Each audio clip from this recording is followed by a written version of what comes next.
കഴിഞ്ഞ ഒരു വർഷത്തിനിടെ വടക്കൻ കേരളത്തിൽ ട്രെയിനുകൾക്ക് നേരെയുണ്ടായത് 36 അക്രമങ്ങളാണ്. പാലക്കാട് മുതൽ കാസർഗോഡ് വരെയാണ് ഒരു മാസത്തിൽ ശരാശരി 3 അക്രമങ്ങൾ ഉണ്ടാകുന്നത്. ട്രെയിൻ പാളത്തിൽ കല്ലുകളും തടികളും തടിക്കഷ്ണങ്ങളും വെച്ചുള്ള അട്ടിമറി ശ്രമങ്ങൾ വേറെയും. വന്ദേ ഭാരത് ഉൾപ്പെടെയുള്ള ട്രെയിനുകൾക്കാണ് നേരെയാണ് ഇത്തരത്തിൽ അക്രമം ഉണ്ടാകുന്നത്. അരുൺ കൊടുങ്ങൂർ ചേരുന്നു ഈ വാർത്തയുടെ കൂടുതൽ വിവരങ്ങളുമായി. അരുൺ, കഴിഞ്ഞ ഒരു വർഷത്തിനിടെ വടക്കൻ കേരളത്തിൽ ട്രെയിനുകൾക്ക് നേരെ ഉണ്ടായത് 36 അക്രമങ്ങളാണ്. അത് പല രീതിയിലാണ് എന്നുള്ളതാണ്. ട്രെയിൻ പാളത്തിൽ കല്ലുകളും തടിക്കഷ്ണങ്ങളും ഒക്കെ വെച്ചുള്ള അട്ടിമറി ശ്രമങ്ങളും നടത്തുന്നുണ്ട്. അതുപോലെ തന്നെ വന്ദേ ഭാരത് ഉൾപ്പെടെയുള്ള ട്രെയിനുകൾക്ക് നേരെയാണ് ഇത്തരം അക്രമങ്ങൾ കൂടുതലും ഉണ്ടാകുന്നത് എന്നുള്ളതാണ്. ആസൂത്രിതം തന്നെയാണോ ഇത്തരം ആക്രമണങ്ങൾക്ക് പിന്നിൽ?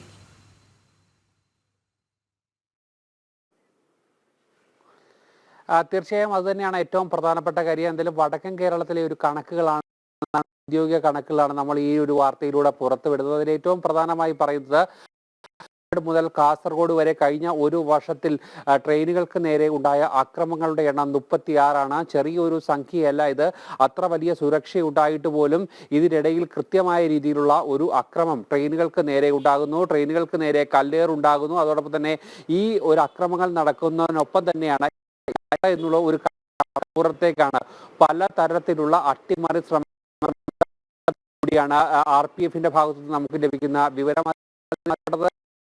ഉപയോഗിച്ച് പാളം തെറ്റിക്കാൻ നോക്കുന്നു. അതോടൊപ്പം തന്നെ തടികളും തടി കഷ്ണങ്ങളും കൊണ്ട് ഇത്തരത്തിൽ ട്രെയിൻ പാളം തെറ്റിക്കാനുള്ള ശ്രമിക്കുന്നു എന്നുള്ളതാണ് മറ്റൊരു ഗൗരവകരമായ കാര്യം. എന്തായാലും തന്നെ ചർച്ച ചെയ്യേണ്ട ഒരു സാഹചര്യം തന്നെയാണ് നിലവിലുള്ളത്. കഴിഞ്ഞ ദിവസം പുറത്തു വന്നിരുന്നത്. ഇതിന് പിന്നാലെയാണ് ഈ കണക്കുകൾ കൂടി നമ്മൾ പരിശോധിക്കുന്നത്. അതായത് ശരാശരി ഒരു മാസത്തിൽ 3 അക്രമമെങ്കിലും ഈ മേഖലയിൽ ട്രെയിനുകൾക്ക് നേരെ ഉണ്ടാകുന്നു എന്നതാണ് ഏറ്റവും പ്രധാനമായി എടുത്തു പറയുന്നത്. നമുക്കറിയാം, ഈ വടക്കൻ കേരളത്തിലെ പ്രധാനപ്പെട്ട ഒരു ആശ്രയ കേന്ദ്രമാണ്, അല്ലെങ്കിൽ പൊതുഗതാഗതത്തിന്റെ ഏറ്റവും പ്രധാനപ്പെട്ട ഒരു ശൃംഖലയാണ് ട്രെയിൻ. അതുകൊണ്ട് തന്നെ ലക്ഷക്കണക്കിന് ആളുകളാണ് ട്രെയിൻ മാർഗം യാത്ര ചെയ്യുന്നത്. ഇവരുടെയുള്ള തന്നെ ജീവന് വെല്ലുവിളി ഉയർത്തിക്കൊണ്ട് തന്നെയാണ് ഇത്തരമുള്ള സംഭവങ്ങളൊക്കെ തന്നെ മുന്നോട്ട് പോകുന്ന കർശനമായ നടപടി എടുത്തുകൊണ്ട് കൃത്യമായി തന്നെ മുന്നോട്ട് പോകുന്നുവെങ്കിലും ഇത്തരത്തിലുള്ള അക്രമങ്ങൾ തുടർക്കഥയാകുന്ന ഒരു സാഹചര്യമുണ്ട്. എന്തായാലും വിശദമായ ഒരു അന്വേഷണം, വിശദമായ ഒരു പരിശോധന ഈ കാര്യങ്ങളിലേക്ക് തന്നെ വിരൽ ചൂണ്ടുന്നതാണ് ഈ കണക്കുകൾ.